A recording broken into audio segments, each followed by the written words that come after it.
Assalamualaikum warahmatullahi wabarakatuh. Perkenalkan, nama saya Adli Soleh Mustaqim, mahasiswa program studi pendidikan agama Islam kelas C2 PJJ di UIN Siber Syah Nurjati Cirebon.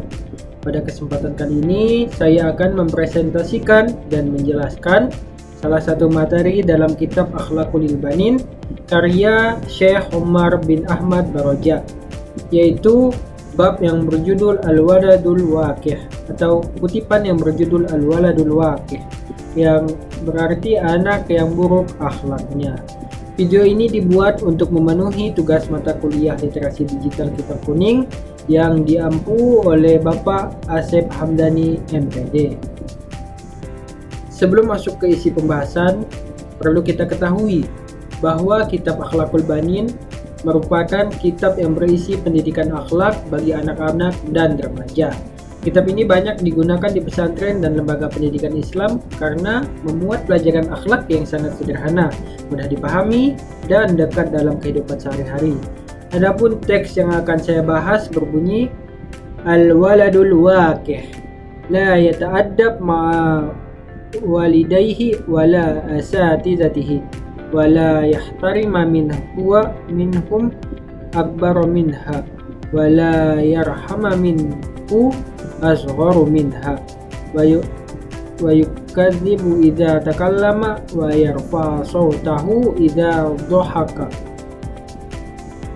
wa yuhibbu sami wal kalami al qabihi wal makhasimati wa yastahiz bi ghairihi wa yatakabbir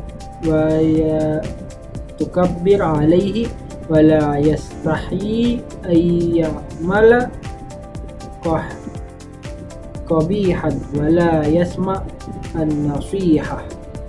Yang dapat diartikan, anak yang buruk akhlaknya adalah anak yang tidak beradab kepada orang tuanya dan guru-gurunya, tidak menghormati orang yang lebih tua darinya, tidak menyayangi yang lebih muda darinya, suka berbohong ketika berbicara, mengeraskan suara ketika tertawa, suka mencaci maki, berkata kotor, bertengkar, mengejek orang lain, bersikap sombong, tidak malu melakukan perbuatan buruk, dan tidak mau mendengarkan nasihat. Dalam kutipan yang singkat ini, Syekh Umar bin Ahmad Baroja sebenarnya memberikan gambaran yang sangat lengkap mengenai karakter seseorang yang rusak akhlaknya. Beliau tidak hanya menyebutkan satu atau dua sifat buruk, tetapi menjelaskan berbagai perilaku yang menjadi tanda kemerosotan moral seseorang. Sifat pertama adalah tidak beradab kepada orang tua dan guru. Kalimat la yata'addab ma'a walidayhi wa asatidatihi menunjukkan bahwa anak yang buruk akhlaknya tidak mengetahui tata krama terhadap orang tua dan guru. Padahal dalam Islam, setelah kewajiban beribadah kepada Allah, salah satu kewajiban terbesar adalah berbakti kepada orang tua. Begitu pula guru merupakan orang yang berjasa dalam mendidik dan memberikan ilmu. Oleh karena itu, sikap membantah, meremehkan, atau tidak menghargai orang tua dan guru termasuk perilaku tercela. Sifat kedua adalah tidak menghormati orang yang lebih tua dan tidak menyayangi yang lebih muda. Dalam kehidupan bermasyarakat, Islam mengajarkan adanya keseimbangan antara penghormatan dan kasih sayang.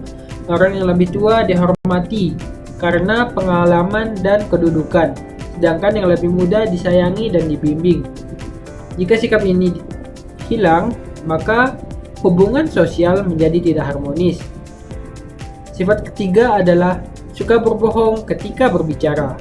Pada kalimat wa yakadzab idza takallam, pengarang menegaskan bahwa kebohongan merupakan ciri akhlak buruk. Orang yang terbiasa berbohong akan kehilangan kepercayaan diri dari orang lain. Dalam kehidupan sehari-hari, kebiasaan berbohong sering dianggap sepele, padahal dampaknya sangat besar terhadap karakter seseorang.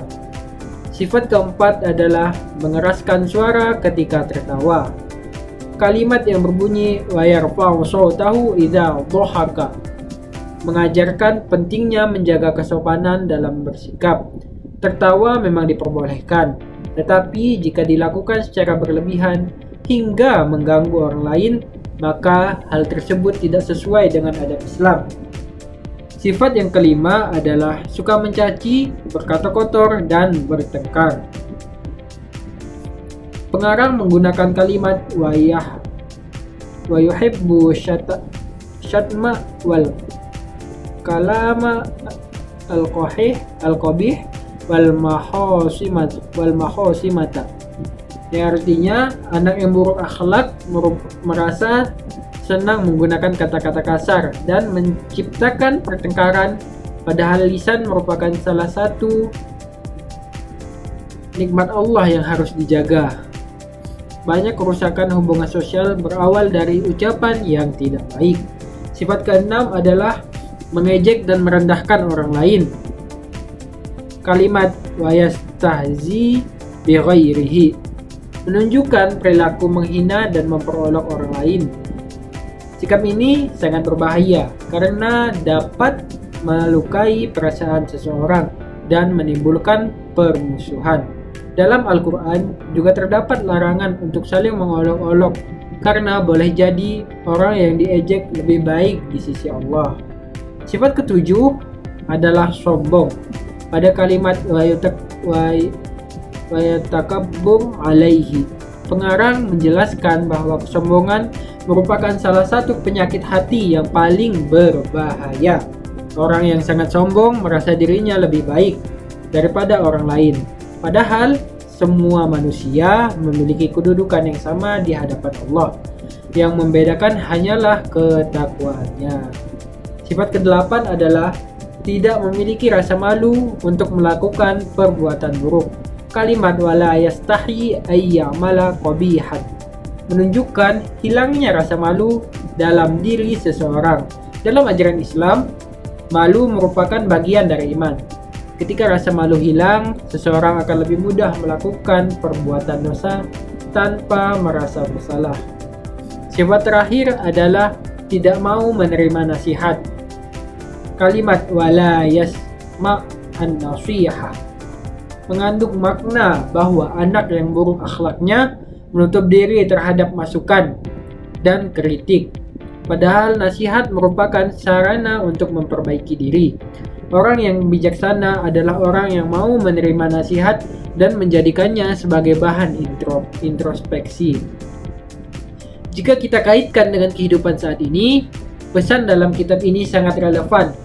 Di era media sosial, kita sering menemukan perilaku yang disebut dalam kitab ini, seperti berkata-kata kotor di kolom komentar, menghina orang lain, menyebarkan kebohongan atau hoaks, merasa paling besar, serta tidak mau menerima kritik.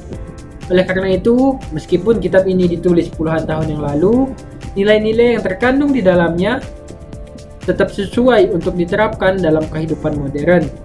Dari pembahasan ini dapat disimpulkan bahwa bab atau kutipan Al-Waladul Waqih mengajarkan kita untuk menjauhi sifat-sifat tercela seperti tidak menghormati orang tua dan guru, tidak peduli kepada sesama, berbohong, berkata kasar, suka bertengkar, mengejek, sombong, tidak memiliki rasa malu, dan menolak nasihat.